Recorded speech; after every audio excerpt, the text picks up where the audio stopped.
So, star formation, yes? Yeah. Two ways to make stars, okay? So, one is current process, although we'll get into that in a bit. And another one is like Jupiter. If it keeps getting bigger, it will then start fusion, yes? And then really some things are going to really start to begin to shape up. So, again, have we been around for long enough? Oh, before we start, what do I want to do? Well, I just want to, yeah, I want to go this one just really quickly, just see if we check this off.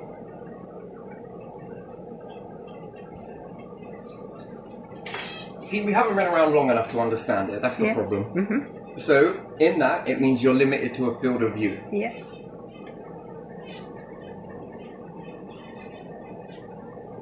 When is that going to stop? Well, meet extinction and then no more. Yeah. The knowledge is then, there you are. No good, life forms, boop, boop, boop, boop, boop. Move on to the next, move on to the next, move on to the next. Yeah. So, at the moment, it's currently understood as this. If you're around for X amount of millions of years in evolution and different things like that, it's a possibility. So we take it as other life forms have obviously moved on much more further. So therefore, their understanding continues. Now, if that's finished then, or if it keeps going, question mark, then if you're around for the entirety of the cycle, then you begin to know some stuff. Okay? At the moment, it's here. Yeah. So, with star formation, you would understand it. You would believe by looking backwards. Sometimes it doesn't always tell you what's forwards, but it does let you know a little bit. So, the understanding is here. Yeah. Now, you can only think. Again, you've been given the tools to think. It's a gift that's been unlocked. Depends how you use them. Yeah. I was so happy with my letter this morning. It's really charging me up. So, star formation is a very weird thing, right? So, all of the planets, every single one, in the beginning, in the cloud, let's say, all of them are potentially can be stars, yes, when the clumps start to come together, yes. And the biggest, heaviest object, the one that begins to win, moves on, stays hot, nice and hot. Okay? Yeah. And then we've got this thing that's known as the Oort cloud. Yeah. Sun's control, by the way. Biggest star, densest object, sun's control where this goes. Yeah. Usually, near enough always, the rule is binary. Yeah. And there's a reason for it. Binary works well. They can work off of one another. Currently, we see certain binary systems, but then you get 3 stars. Oh. Usually it's more often than not. It's very unlikely. It's more likely that you're going to get 2. But in the process of still forming, you could potentially get 3 stars. Oh, I see. This will be an object such as Jupiter begins to gain more and more mass, and fusion then begins to take place depending on what it's got. Different gases, it's a big ball of hydrogen and different things like that. Now, interesting thing is that the star at the moment currently is in control. Yeah. You've got to think about it like this. How many sperms do you have? Many. How many make it? 1, maybe 2. 1, maybe 2. Rarely several more. But again, you understand that there's a copious amount of sperm, and each sperm is capable of being... Now, whether you could say that the ones that didn't swim are different life forms, if the process of being built is the same process, I think that each sperm at that point of evolution are all equal. Yes? So if we understand that no sperm is different to the opposite sperm, yes? Because, and then the egg. Again, each egg is uniquely exactly the same as the other egg. Each sperm is equally the same. Okay? So whether you were going to be born or not, well, that's bullshit. You will be born. Why? Because your evolution the part that makes you identify yourself as being an individual that is different, is the outside world. This is the inner world that takes its constructs from your DNA. So this piece of DNA is no different to this piece of DNA. Shades of grey, I guess. Yeah. And the combining of dad's DNA versus mum's DNA combine, build the picture, and so forth and so on. It isn't any different. Okay, this is what humans are going to have to just settle with. And maybe scientists will now quickly scramble and say, each one is unique. This is one person. This is you. And then this is your brother. This is your sister. This is... Okay, that's not how it works because you all start off as female. Each and every single one. Then what about twins? Aha. Now we've got a difference. Oh, but do we? The egg divides into two. Yeah. Or two sperms go into the egg at the same time. Yeah. How do you not know that if mum and dad would have had children, you see, this is the answer. How do you know? That if, you see, I'm a twin of boy-girl. Yeah. Brothers, identical. Okay? So how do you not know if mum and dad, let's say, would have had this child being one you, and then another be my sister, and then that's non-twins. How do you not know that it wasn't going to go this way anyway? And again, the journey begins, but this developing now starts. What's the developing? You're learning as you go, yes? Yeah. And is it governed that you are boy or girl? Meh. Not really. Not really. It would have jumped a generation anyway, so maybe twin A, twin B, twin C, twin whatever. Boy, girl, this, that, and the other. Sperms, identical. Egg, egg, two eggs, right? Yeah. Two eggs fertilized at the same time. Twins. Tenacious. One didn't give up. One kept going. That's very interesting, isn't it? Then to say that all children are going to be born the same. Well, again, if it was two boys, sex doesn't really matter, really, does it? When we think about it. And then the outside world begins. Boy, girl, boy, girl, boy, girl. Stars equal to each planet is equal to. So they all start off as beginning to clump together to become stars. Yeah. One takes winning refuge. The bigger it becomes, the more things it attracts. Yeah. Again, what is a meteorite comet going to do? And again, to say that these are not thinking or nothing, yes, is a big no-no. So let's think about it in a weird way. So if this comet comes here, can it bounce over them the same way that you sent Voyager out? Yeah. Or who's in control of that? The strongest one? Pull? Well, by tweaking that gravitational slingshot effect, yes? But who's in control of that? The star? No, humans were in control. Voyager, humans were in control of maneuvering that, yes? Moving it, Do you not think the star is in control of maneuvering certain objects in the same manner that you are able to do it? Yeah. Therefore, it's bigger, it knows a lot, it's got a mass, it's got this. Can it, when an object comes into its field, it being the biggest, doesn't it have a gravitational influence on that? To be able to maneuver it around the planets. And the planets are trying to grab it. But again, and likewise, in this pulling things toward it, can it end up pulling things towards a planet? Yeah, it can. So interestingly enough, its influence is creating a lot of heat. And then stars progress from nuclear activity changes over evolution, yes? It becomes hotter. So these in the Oort cloud are going to be triggered up, yes? Depending on what type of radiation is reaching it. So if it contains moisture, some of these contain moisture, what happens? Shooting star. Oh, I see, It acts as like propulsion. Now, what is in control of the planets? Are the planets being orbited by the star, or is the star in control of the orbits of the planets? Which one? Star is in control. So star is in control of the orbit of the planets. can it speed them up and slow them down? If something it wants is coming towards, can it move the planets out of the way? Yeah. I want this object. Or, likewise, this object could do me damage. What else could it use the planets for? Shield. Yeah. Shield. I don't want this, it's water. I don't want this is the wrong gas. I don't want this is not where I'm at. I need more metal. Yeah. And by and large, are the planets also, some of them, can they also influence that balance? Because they are influencing moons that are around them, yes? Yeah.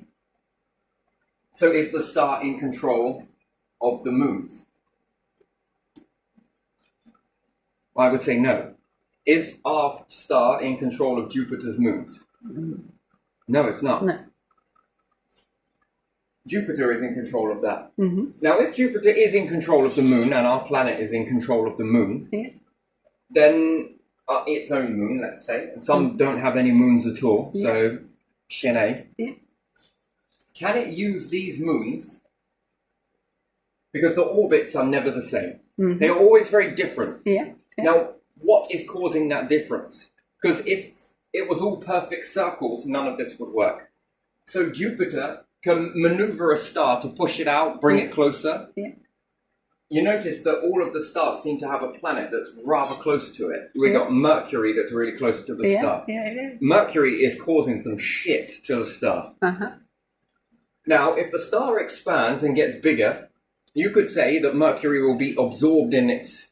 Yeah. Yes? Yeah. But what happens if it pushes it out slightly? Then And again, if it stays gets there. bigger, Yeah. is it going to be getting more energy? And again, is it the same with all of the planets, hence why it doesn't pull these in, because it can utilize that energy, that friction, to keep it even hotter, to make it even hotter. Yeah. What's more, can it use them as a shield? Yeah. Exactly. And again, can it maneuver these to gain its influence, its wobble? Yeah.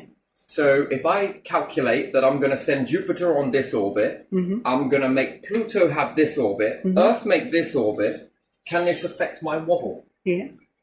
Now, why would I want to affect my wobble? In the beginning, it's become important because I can maneuver you out of the way and use you to move me so that I can get more mass than you. I can begin, I'm bigger. Yeah. I can now use you to pull me around because it's if it wasn't this way, you would see perfect circles all the time and it would be a perfect orbit that follows a pattern. Every single time, the same, no difference, and star formation wouldn't take form. It wouldn't work. Yeah. But yet, within the constructs of the galaxy, let's say, Yeah. again, is the star in control of its orbit around a black hole, or is the black hole in control of the orbit of the stars? Black hole. So the bigger black something. hole Yeah. can now move towards other black holes, yes? Yeah. Utilizing the stars. Throws more out this way, keeps less this side, Yeah. then switches, then throws again slightly more further, and it can now begin to move with this motion, right? Yeah. You don't need fuel to move around space. Think about it, fishing rod Yeah. and a heavy weight. You're attached to an object and you cast it until the fishing rod begins to... And then when it reaches its point, Yeah. this object would have sped up, Yeah. depending on how much, let's say, fishing line you have. Then as soon as it pulls and you're forced to stop it, fish, when it bites it and pulls it, it can pull you into the water, yes? Yeah, yeah, Such a yeah. small thing can knock you off. Yeah. What if you were attached to a boat? Not a boat with an engine or anything else, and you're trying to fish. Is the fish able to pull the boat? Yeah. Can a shark pull a boat? Yeah. Yeah. You're not in control of the shark directly, No. but you can utilize it. Yeah. You can let it to drag you. Yeah. So in this, if I was to cast a heavy weight, it's going to pick up speed, yes? Yeah. And the more it's traveling, depending on all of that oomph. Yeah. Yes, it can also push me backwards, but it would be unlikely because it's a small object. Now it's traveling Yeah. in a direction and then it pulls taunt on the line. Yeah. Now I'm going to stop the object, but it's also going to pull me. Now I've got movement. Now if I wind that back in slowly while still moving, and then I cast it again. Now I'm gaining more and more and more speed the more I keep doing this, yes? Do I then need fuel to travel around the universe? No. No. What happens if I slingshot a moon? Let's say we could find some magical way to attach it to a fishing line, right? This works on the small scale with a small object with a heavy weight. Yeah. What happens if I then begin to cast this object out? Assuming that we could, or we could fire it out very slowly. Yeah. Yeah. Yeah. And then again, bring it in very slowly, wind it back up very slowly, because we don't want to stop that movement and we don't want to use that force we've just done. And now we throw it again. And we throw it again. There was some particular instant I saw something where someone said, throw the hammer. And then they moved backwards into this. I can't remember what that was on. It was probably on Odyssey, Space Odyssey. I think I watched that when I was young. Not young. Younger than what I am now. Anyway. So do you think then that with an object being cast out, when it pulls taut, this will create movement in a direction? And then if I pull it back in, and do the same again and the same again and the same again, can I get up to speed using this process? Yeah. I'm either A, going to end up going backwards, or B, I'm going to end up going forwards. Depends on which way and how heavy this object is. But eventually I'm going to be able to move. Not going to stay in one place. At the very least, I'm going to be able to move one way and another. One way and another. And why would my movement inside my area, my cloud, be important? Because I can gobble up more. I can get a lot of ingredients doing this. And then if I'm bopping up and down as well, and I'm also moving this way, this way, this way, this way. Sure, I'm rolling the planets too, but again, my size is bigger. Now, if I'm moving into certain clusters or little objects that are around, and my heat influences them, can I now set off a shooting star? Yeah. And you notice with shooting stars, they always look like sperms. Yeah, they do.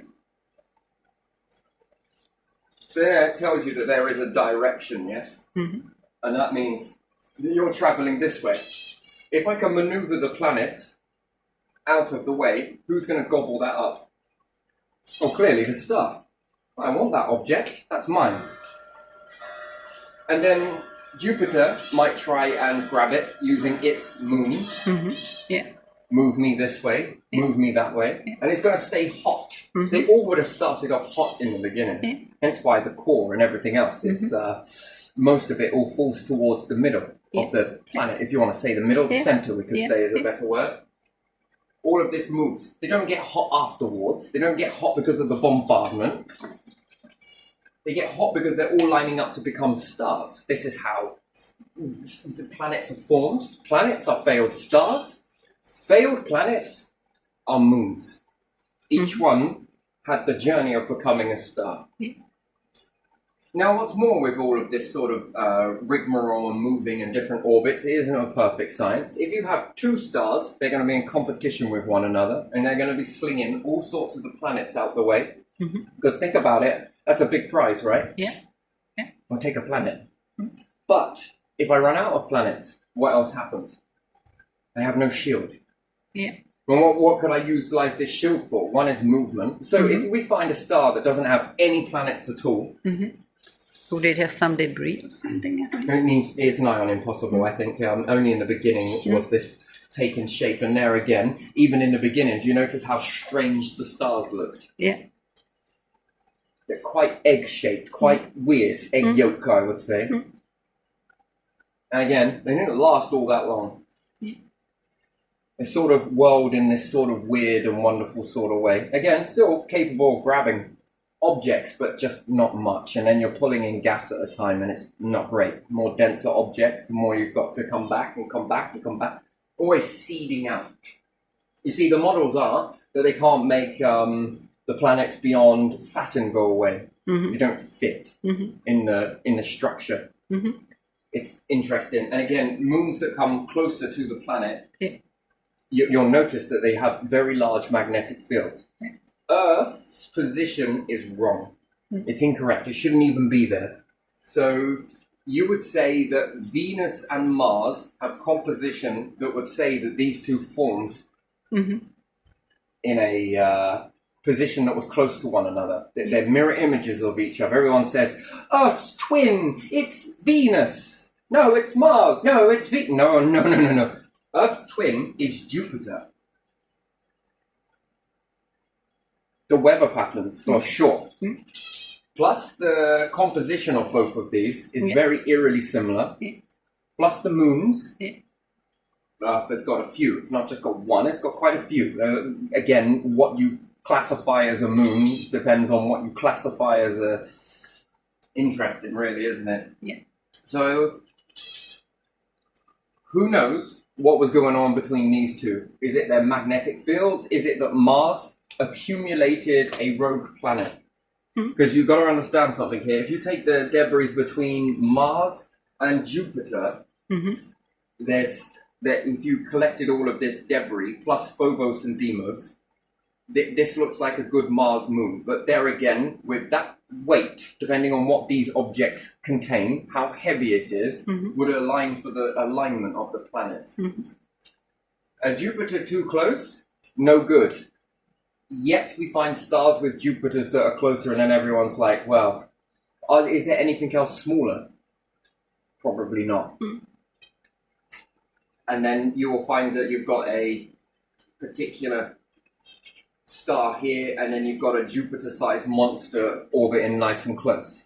Well, this works because it's charging the star. Nice. If there's nothing else, what else has it got to utilize? Neutrinos are interesting enough. I believe they have the biggest. You want to know where you want to find the most stars? Magnetic fields. Most planets. So the magnetic field of a black hole equals stars orbiting, generating this. It's interesting, really. Now you can generate a very large magnetic field. Black holes follow magnetic fields when they're formulated. Oh no, we're going to be swallowed up by a black hole. It's very unlikely because they are like spiders on webs, magnetic webs to reach the center. They don't want to get eaten up. They don't want to eat anything up on the process to it because it becomes too awkward. No, I believe that the center black hole, or if you don't have one, it will try and find the middle of that because it will be where the most amount of stars are collaborating, and therefore the magnetic field is what drives them. Nice. They want to be in the center because then they can manipulate this force to move. And again, two black holes coming together, and again, it's in their best interest to merge together. Stars don't want that.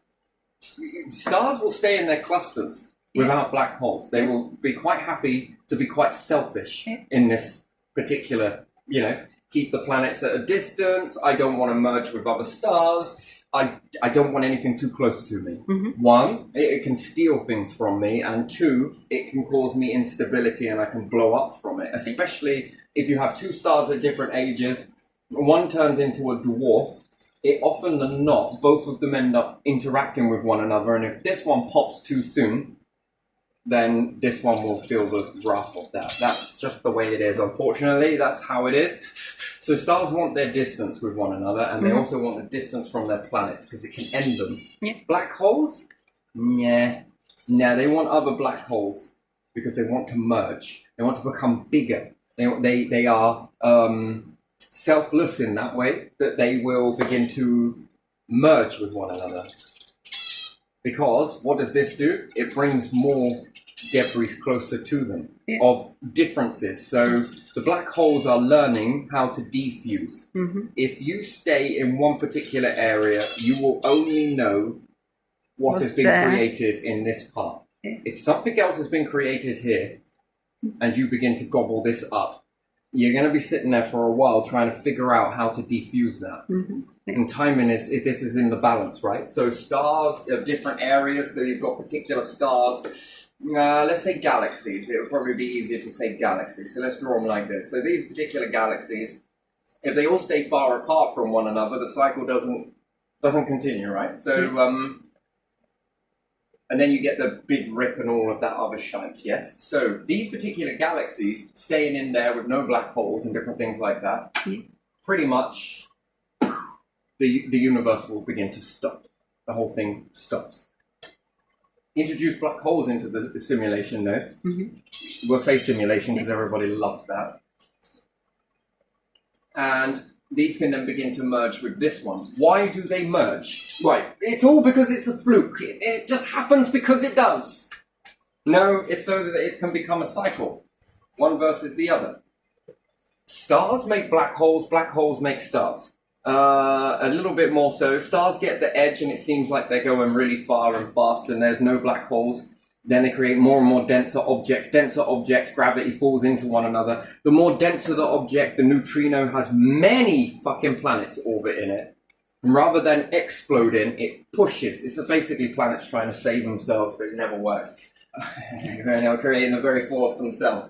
And again, then when the black holes take over, they begin to, because there's more and more being made, so if there's more and more matter, there's more and more chances of neutrino stars being made, right? So rogue planets. In explosions, not all planets are taken in the explosion. Some are pushed out.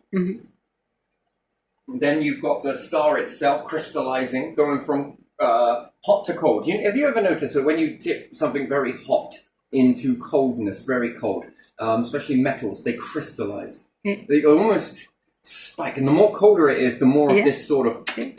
So it's molten, it's nice and hot, chuck it in and... There's this sort of crystal. Everything in this universe is crystal structured. Coal, keep going, just keep going.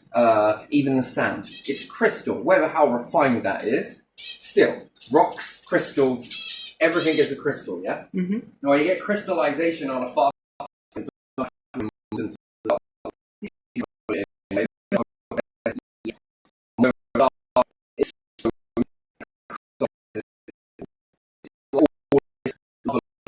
flying out.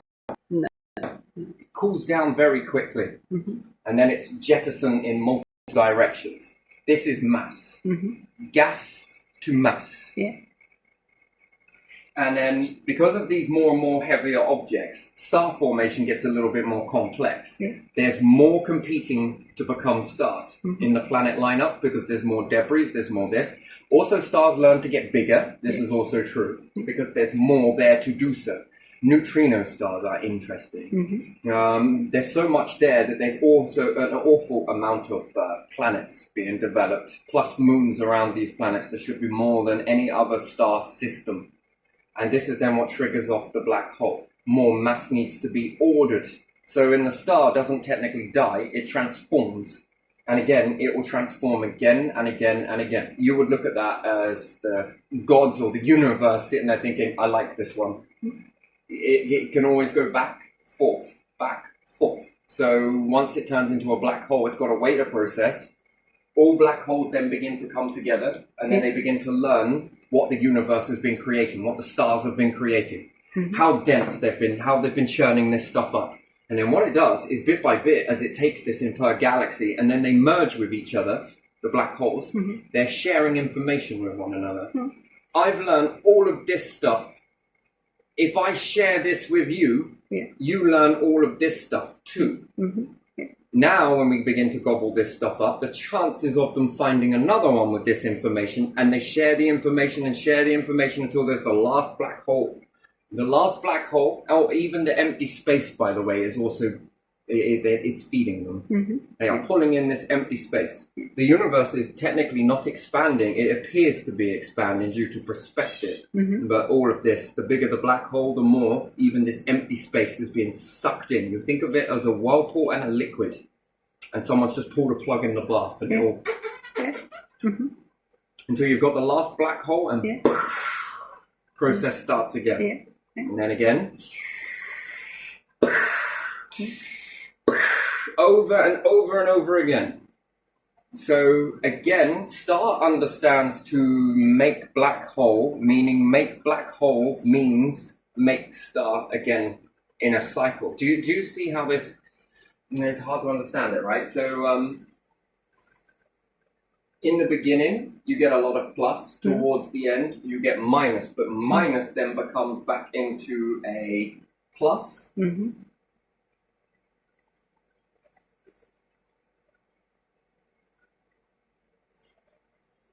This is what the fork is all about.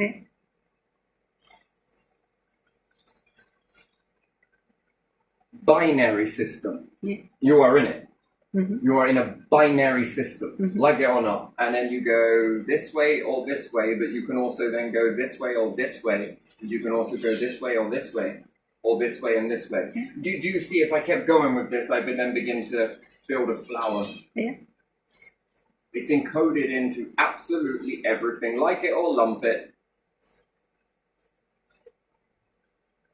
Yeah. Doesn't matter which way across the board you go, it has to go in a figure of 8. Yeah. Figure of 8, half of 8 is 4. 4 and 4, then you can break that down. Half of 4 is 2. Half of 2? 1. So in this, we'll understand that we can fuse things together, Yeah. but we can also clone things. So you split an atom, and split an atom, and split an atom, and split an atom. But the question is, can you combine 2 of those atoms after being split? Can you force those back together? And the answer would be yes. It goes both ways. Am I making a bit of sense to you? I know this is really much to unpack, but there you are. And again, the more information that you have, so black holes like to merge with one another to share information. Stars like to keep kind of separate, to keep this information apart. Yeah. And each one is trying to fight the other one, but yet it's a really weird. This is why. Pick a force. Yeah. Pick a force. Pick one. Pick one as your favorite. Force of what? Black hole minus or stars as plus. Pick one. Star. Huh? Star. I can't. What? I can't. If black holes weren't selfless, Yeah. then they wouldn't be trusted to restart the universe. If stars weren't selfish, they wouldn't then, they're selfless in a way, but they try and hold on to life. Both of these forces are trying to exist. But without memory, how do you do it? Pick a force.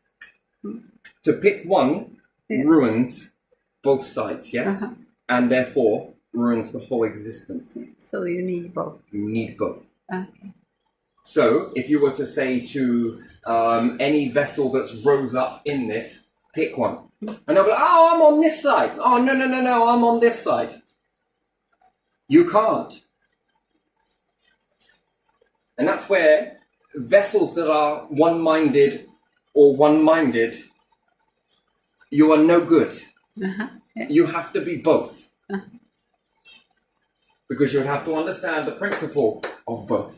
So you often understand that some people try and play games of chess with one another. Okay? If you've got one mirror, doesn't it look very good, one mirror? What happens when you've got 2? And you look into 2 of these mirrors that way, what do you see? Both sides. Infinity. Infinity. And then if you turn around and look the other way? It's the same. Now what happens if I had a light at the top, block it off halfway, and then make darkness in the bottom half? Do I still have infinity? Interesting though. One allows you to see further, but the other one might only allow you to see limitedly, yes? Pick a force. External force, which is reality as you see it, and the physical, or the quantum. Pick one. Can't do it. Technically you shouldn't be able to do it. Why not? Let me give you another example, okay? I'm going to use America as this example because I like it. Okay, so America can be seen as feared.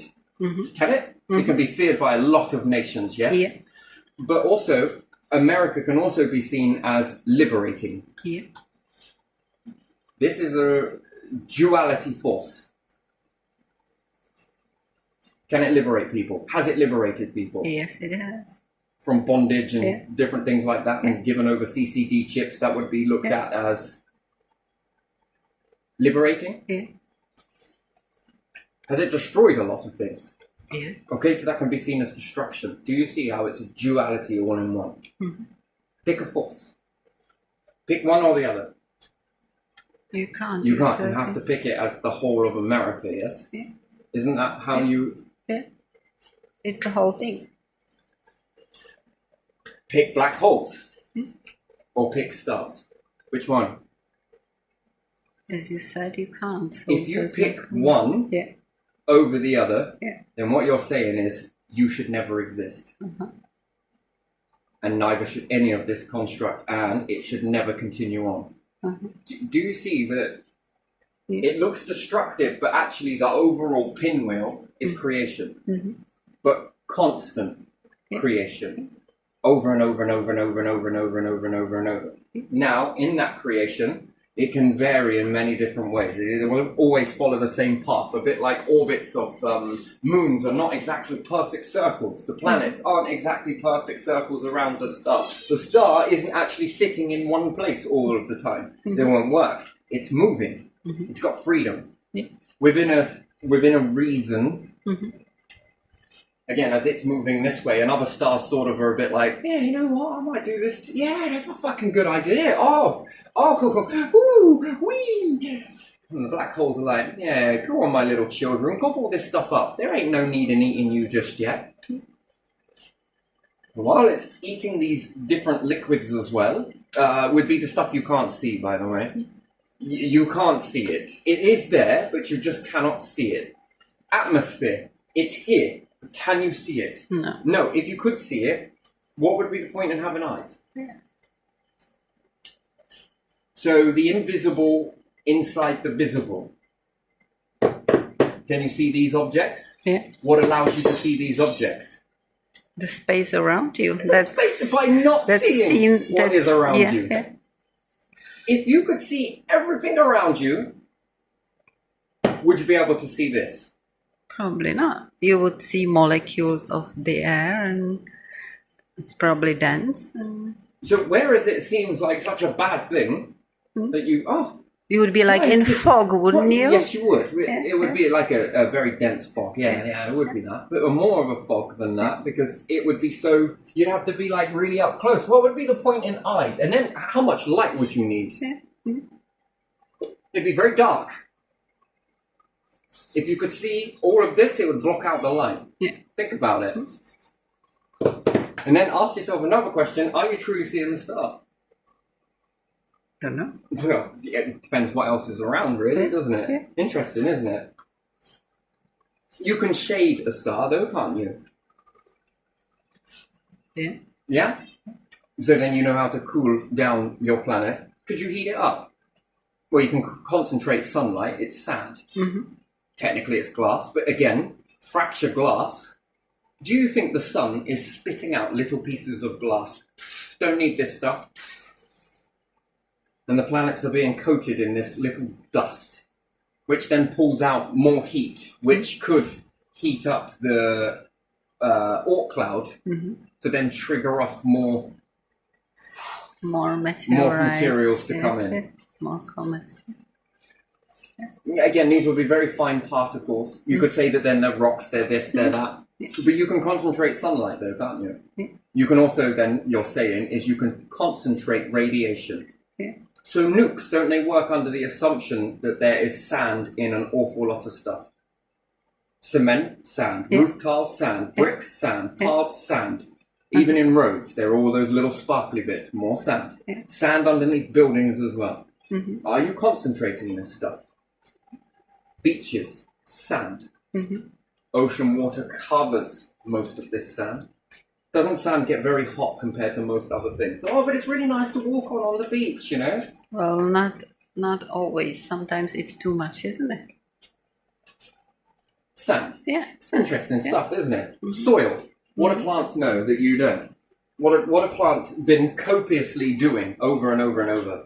If you remove all of plants, what do you expose? Yeah, this is the big question, isn't it? It's an interesting question. How hot do you think the moon is? Interesting. So, if you remove plants that drop leaves, what does it expose? What's underneath? Sand. Yeah. Nature has been copious amounts of covering this stuff up.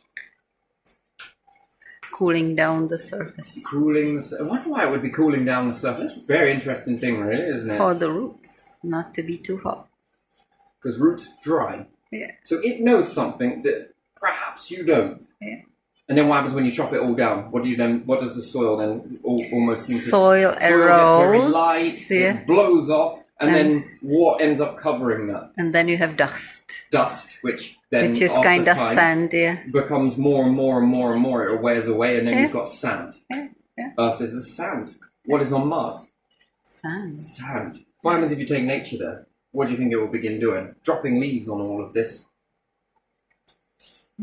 Interesting, though. It's very interesting, isn't it? It's a strange thing, this stuff called sand. Everyone thinks that soil is a byproduct of Earth. They miss the fact that soil is a byproduct of nature. Without nature, you wouldn't have soil. Isn't that fucking, that's weird, isn't Yeah, it? go What on. else does soil do? What's it very good at doing?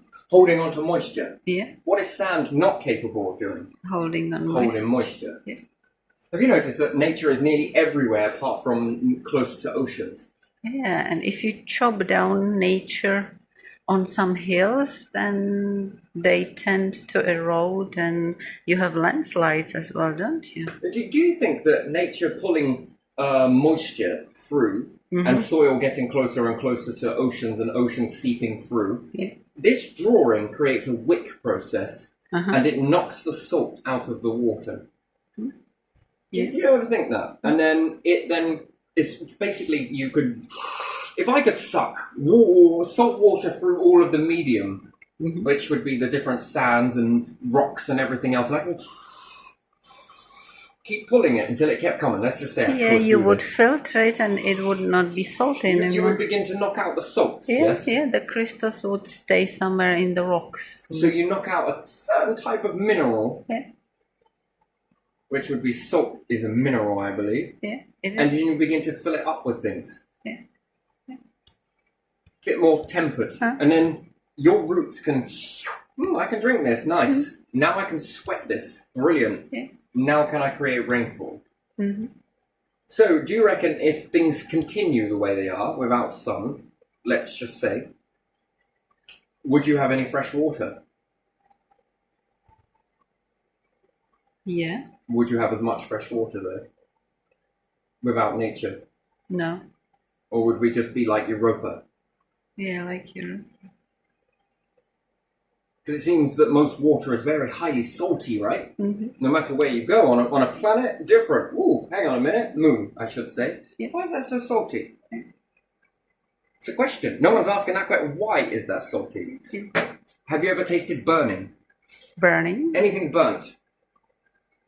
Yeah, What does it taste like?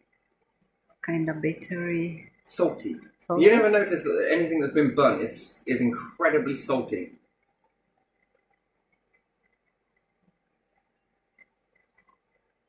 I don't know. I'm not sure. Not sure? Not sure. To me, I think Yeah, anything that's been it is. burnt tastes like salt. Uh, What are you in? Something that's always burning? yeah. And then what? The creation of carbon gases into oxygen Mm-hmm. mixed with hydrogen creates what? Well, water, doesn't it? Yeah. Oh, yeah. But if most of it is salty, then what is the difference between this and that? That, Because sure as shit, there should be fresh water on Europa, but not salt water. but isn't it covered with water?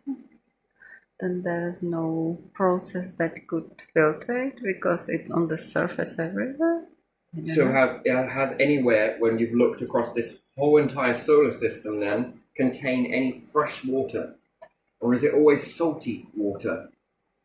I think salty, isn't it? Except Earth. Well, that's interesting. So then does that mean that salt is abundant? Yeah. More abundant. So what is the process here that knocks out the salt? Is it atmosphere? It's the nature, isn't it? Well, is it? Because you can boil it out, but it's a hell of a process. Yeah. It evaporates, that's true, and there is also soil near that would suck the salty water, but when it gets hot, it evaporates just the water, H2O, and you see in the soil that it has white patches of salt in it. So if you could convert all of the freshwater, salt water on the ocean and convert this into fresh water, Yeah. you would have less water Uh-huh. Yeah. because you've removed a medium. So what happens if I take a cup of water and I keep on adding salt to it? Doesn't the water appear to bulk up? Yeah, there's more and more, isn't And it? it's like, oh, but it dissolved in there. I can't see it. It's gone invisible. Yeah, it doesn't mean that it's not there. Then when you begin to crystallize this, Yeah. which is remove it, Uh-huh. you're then left with a very little amount of fresh Yeah, water true. Yeah. compared to the ocean. So therefore, it's interesting. And again, why is it salty? And then the star seems to struggle to evaporate that. Yeah. If you think about it, this majority on this planet is full of ocean water, Yeah. yet the sun bakes this ocean water quite a lot, Yeah. and you only get this much fresh water from it. Yeah, and It's very little. when you look at the places where they make the salt, that there's very little water, salty water. It takes a long time to evaporate the water, and then you have big chunks of salt, don't you? In those areas where they dry the stuff to have salt. So I would expect to see on Mars, if it had oceans, like anyone says, Yeah. to have salt crystals. Big salt crystals. Unless Mars was a water world that had fresh water, but again, where did you get it from? Yeah, that's a question.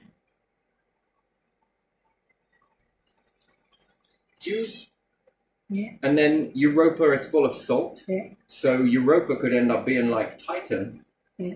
if there was a process on there that would evaporate Yeah. this salt, remove the salt, and then it starts creating an atmosphere of fresh. Uh-huh. But the sun struggles. Is that because it's too far away? Is it because Jupiter? But Jupiter is heating, isn't it? Jupiter gives more heat out than it receives from the sun. Yeah, so it probably is heating its moons quite well. Yes. But not enough heat to radiate into Europa Yeah. via stretching and squeezing. There could be fresh water there, or sorry, liquid water Yeah. rather than ice. Liquid water, dumbass. But you know, there could be liquids there. Yeah. But if there was, that would create pressure. Which then would mean there must be a level of boiling. So hydrothermal vents then, yes? Yeah. And volcanicity. Yeah. Doesn't this create salts? I don't I know. imagine with all of that burning, it must Yeah. be quite salty. Uh-huh. Yeah, it mixes the chemicals, yeah. So then you would expect to see freshwater geysers appearing up on Europa. This could be fracturing it, but then you would see an atmosphere.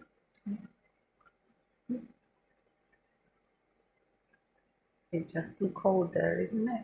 So you've got to imagine then that the more fresh water you sweat from the sea creates the salt to increase, which then makes it even more impossible for the star to heat it to sweat out more fresh water.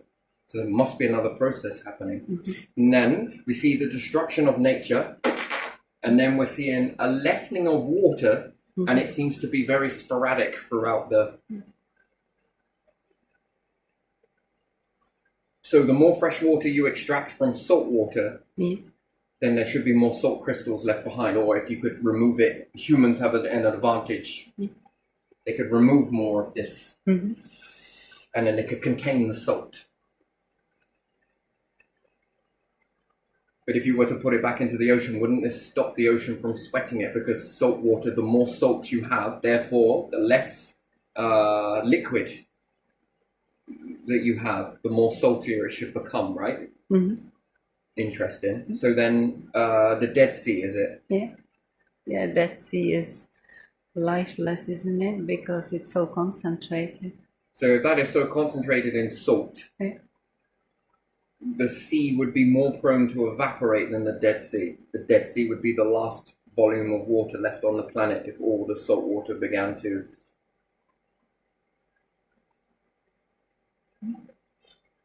Yeah. So what is the atmosphere made of? the air we breathe. Fresh water, salty.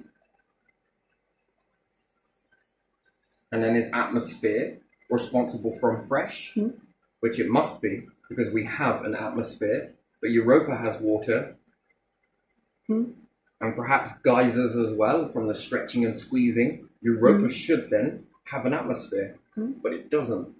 You know that Titan has an atmosphere, but it does contain water on it though, doesn't it? As hard as rock. Yeah.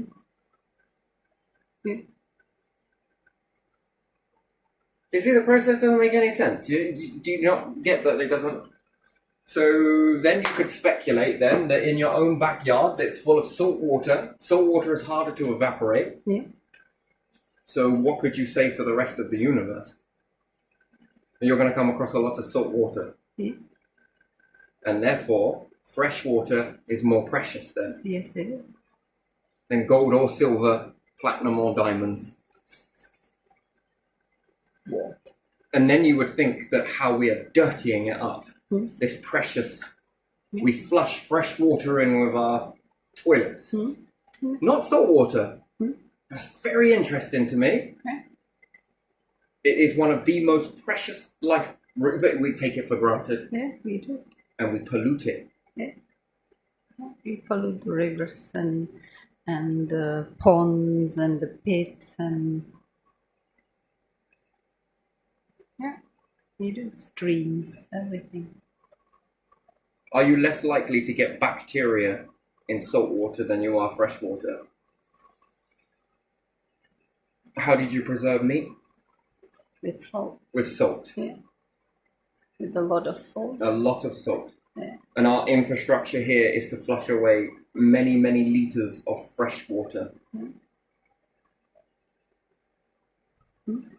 Dirtying it up. Yeah. Especially in the island where you have access to salt water easily from all the sides. So just let me get this straight, just for a quick second here. Yeah. Anglian Water's mission is to dirty up as much of the precious water that we've got and do nothing to move the infrastructure to preserve fresh water, but dirty it up. Yeah. That's interesting. They dirty it up, and with it, they dirty the salt water as well. Don't they? When they flush it into the ocean around the islands. So what happens when the fresh water is fully busting its limits with becoming tarnished, polluted? What then? They must have some infrastructure ready somewhere, yes?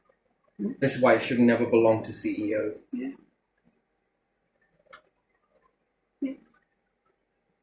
Because it favours profit, more bigger toilet systems, more this, more water being flushed away, more that, more this, more that. Then we're adding bleaches, chemicals, and everything else to this very precious resource.